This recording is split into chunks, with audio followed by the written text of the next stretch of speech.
150 கோடிக்கு மேல.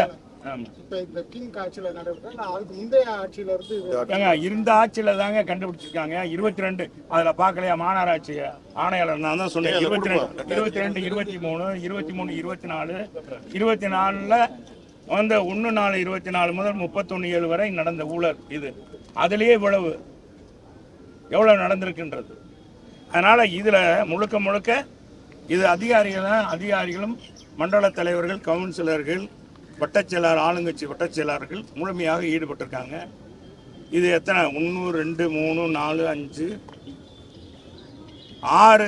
6 பிரிவுகளில் காவல்துறை வழக்கு பதிவு செஞ்சிருக்காங்க.